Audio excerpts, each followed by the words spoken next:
Salut, c'est Punky. Allez, aujourd'hui une nouvelle vidéo. Cette vidéo normalement sort après la vidéo sur les surrounds latérales. Donc cette vidéo forcément va porter sur la suite des enceintes surround. Donc ça sera les surround back.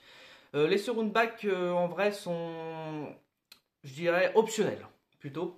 Parce qu'on peut très bien se débrouiller avec un 5.1 dans le cinéma. Donc 5 enceintes autour de soi. Plus le 1 qui est le caisson de basse. Là, on va voir donc le 7.1, donc avec les surrounds arrière, donc pour tout ce qui est son qui provient de l'arrière. Donc le surround back se sont démocratisés avec le Dolby Digital Plus, voilà, et aussi avec le DTS HD Master Audio, donc qui sont deux formats audio qui comprennent donc le 7.1. En sachant que moi sur mon ampli, même avec du DTS surround, il m'active les surrounds arrière, que en Dolby Digital il m'active que le 5.1. Voilà. Donc on va se retrouver devant les enceintes. Je vous expliquais à peu près les technicités de l'enceinte, mais c'est à peu près la même chose que mes surrounds latérales que j'ai au plafond. Allez, on se retrouve devant. Et ben voilà, nous y voilà, devant mon enceinte surround back qui se trouve donc derrière, moi côté salle à manger. Donc j'ai le salle à manger, devant j'ai le salon avec l'écran, les enceintes, tout ça qui sont de base.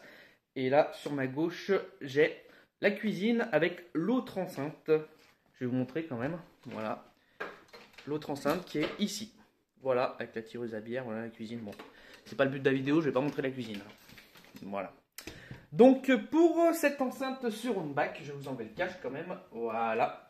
Nous avons, on va se rapprocher. Voilà. Donc nous avons toujours le tweeter de 25 mm en dôme de soie. Voilà. Qui est bien sûr orientable, pareil, vers la zone d'écoute. C'est ce qui est vachement pratique. Voilà. Moi j'évite de trop y mettre contre le mur. Voilà. J'ai mis un peu trop près du mur. Donc ça peut causer des réverbérations. J'arrive jamais à le dire ce mot comme il faut, mais bon. Donc ça peut causer des réverbérations. Voilà, j'aurais dû plus la centrer par là. Voilà.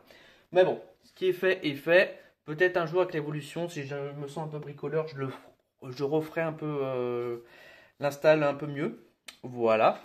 On a donc enceinte Ellipson Architect. Donc la gamme Architect, c'est tout ce qui est la gamme encastrable de chez Ellipson.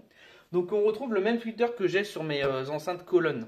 C'est pour ça que j'ai pris ce modèle-là, pour retrouver le même timbre. Parce que ce qui est important quand on fait un système home cinéma, c'est d'avoir le même type d'enceinte ou le même type d'haut-parleur. Pour ma part, c'est pas le même type d'enceinte, mais l'haut-parleur est quasiment le même au niveau du tweeter. Là, par contre, non, c'est une membrane en plastique, alors que sur mes enceintes, c'est des membranes papier.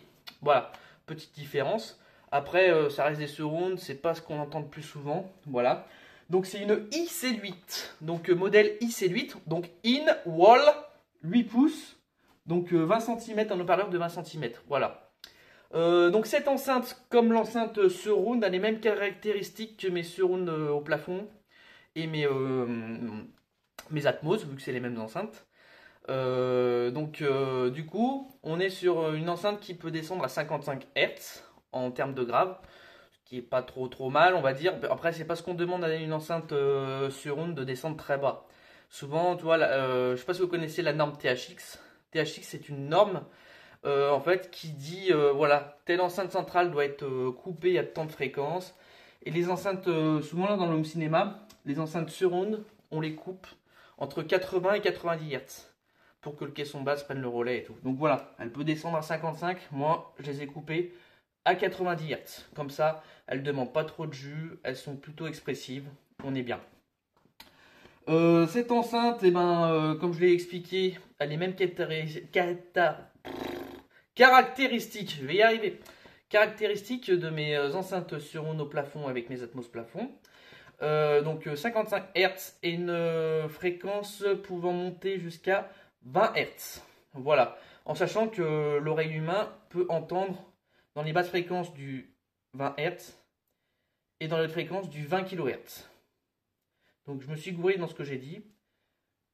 20 kHz pour le tweeter, 20 Hz pour le médium grave. Donc en sachant que voilà, lui il est filtré pour les médiums graves et là que les aigus. Voilà. Étant donné qu'il n'y a pas de haut-parleur de médium. Donc lui il va monter jusqu'à Je me souviens plus, je crois que c'est 300 Hz les médiums, il me semble. Donc de 55 Hz à 300 Hz, il me semble. Si je dis pas de bêtises, hein. Faudra me corriger si jamais je dis une connerie, pour certains qui s'y connaissent. Voilà.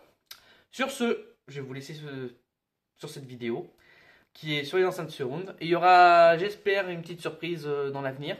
Voilà, dans mes vidéos. Et sur ce, je vais vous laisser avec mon petit slogan qui est: n'oubliez pas, visionnez, écoutez, mais n'oubliez pas de kiffer surtout. Allez, salut!